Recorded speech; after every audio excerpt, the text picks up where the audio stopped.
खुलुमबाय स्टुडियोआव दं आं लिसा नार्जारी। परबजरा जिल्ला इउपिपिएल आइजो गांखंआ मुलुगनां आइजो सानखौ पलासगुरि बिसिडिसि मावख' सानसेनि हाबाफारिजों फालिदों। कक्राझार जिल्ला परबजरा महकुमानि सिङाव थानाय थिपखाय बेन्दोंआव गोग्लैनाय पलासगुरि बिसिडिसि मावख'आव सानसेनि हाबाफारिजों दिनैनि 8 अक्ट' सानखौ आइजो मुलुगनां सान हिसाबै फालिदों।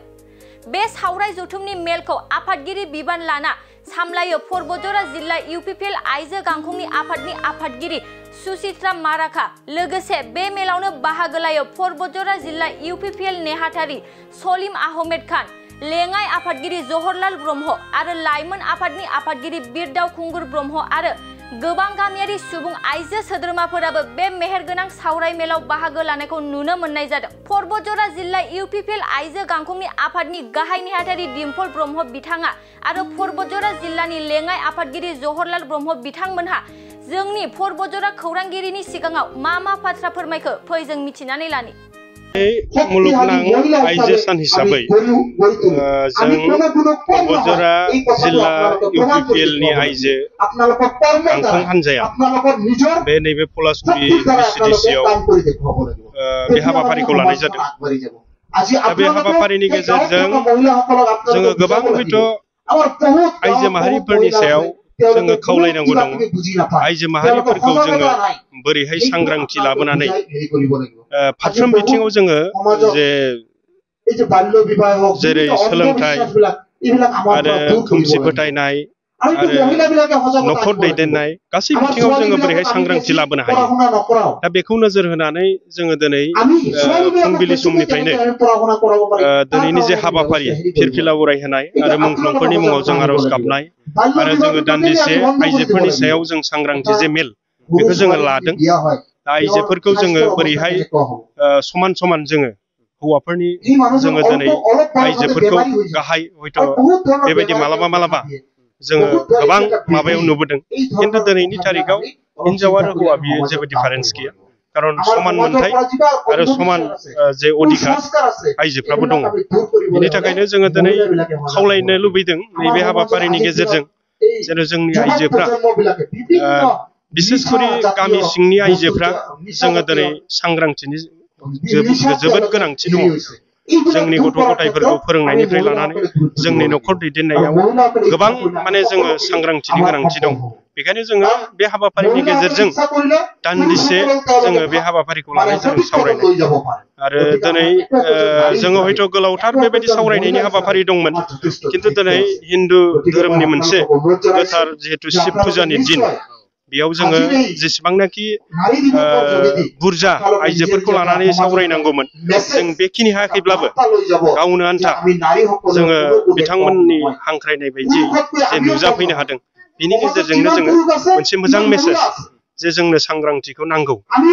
नैबे बिथिङाव जोङो आइजोफ्रा माने गोग्लैसोनाय बिथिङाव दङ। दा बेखौ लानानैनो जोङो दिनै नैबे सावरायनाय हाबाफारिखौ लागासिनो दं। बुंनोथ' गोनां दङ। दिनै इन्टारनेसनेल वमेन्स डेआवहाय जोङो बेयावहाय लैहोर फैनानै मानि थाखाय माबादों फालिबोदों बेखौथ' बयबो मिथिगौ जानांगौ रायजो राजाफ्राव। आं बेखौनो बुंनो सानो जे दिनैनि बे जोंनि इन्टारनेसनेल वमेन्स डेआव जोंनि वमेन्सफोरनो ओरैबायदि जोङो मेसेज होनांगौ जे जों महिलाफोरा जेब्लायबो जों उन जानानै थायाखै। जेरै फाइनान्सियेलावनो होन, राजनितियावनो होन, बिभिन्न बिभागावनो होन जोङो उन जानानै थायाखै। जेरै खेला दुलायावनो होन, जेरावबो जोङो उन जानानै थायाखै। बेखौनो जोङो बुंनो सानोदि दिनैनि दिनावहाय जोङो महिला होननानै बुङोब्ला जों बयबो आवगायनानै फैनांगौ। गावनि मोननांगौ खिनिखौ जों मोननांगौ, बिनानै लानांगौ। समान समान जों हौवाफोरजों बादि नांनानै बा जोङो जोंनि रोंगौथिखौ जों देखायनांगौ। बेनो आरो जों वमेन्स डे दिनैहाय जेनाखि प्रग्राम खुलिदों जों बेखौ मेसेजखौ जों बयबो रायजो राजाफोरनो आइ आफाफोरनो जों बेखौनो मेसेज हरनो सानो। बे बेलायावहाय आं बुंनो सानो जे जेनाखि पुरुषफोरा जों महिलाफोरखौ गाहायाव दोननो नागिरनाय खोथाखौ नङा होमबा, बियो बिराद गोरोन्थि।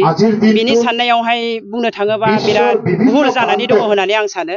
मानोना बियो हयथ' बिश्वआवहाय बा दुनियावहाय जे आइजोफोराबो जे गावनि आथिङाव गसंनानै थानो हायो हयथ' बेखौ बियो मिथिया जानो हागौ बियो बिनि भुल बुजिनाय जों महिलाया दिनैसिम फाइनान्सियेल प्रब्लेमावबो आङो दहायबो होनखादों बेखौ दिनैसिम जोङो जेननानैबो थायाखै दिनैसिम पुरुषा जेसेबां खामायदों जों बेखौनो खामायगासिनो दङ जों जुदि लेखायावबो फरायावबो जेनाब्ला सोरबा सासेया जुदि डमिनेट खालामोबा जों बेखौ मानिनानै लानो हाया आं बेखौनो गोख्रोङै बुंनो सानोदि जों जेब्लाबो बेखौ मानिनो हाया जों बिनि थाखाय महिलाफोरा जोङो जुदि ज' जानांगौबा जों बेयावबो ज' जानानै जोङो बेखौ गोख्रोङै जोङो होबथानायनि राहाखौ जों लागोन होननानै आं बे मेसेजखौनो होनो सानो এটা অধিক সূচনা বাজাজ বাইক কিনিবলৈ আগ্ৰহীসকলৰ বাবে ভাল খবৰ কোকৰাঝাৰ চহৰত অৱস্থিত দাওহাৰু অটো এজেন্সিয়ে 6 মাৰ্চৰ পৰা 12 মাৰ্চলৈ মেগা লোন আৰু এক্সচেঞ্জ মেলা আগবঢ়াইছে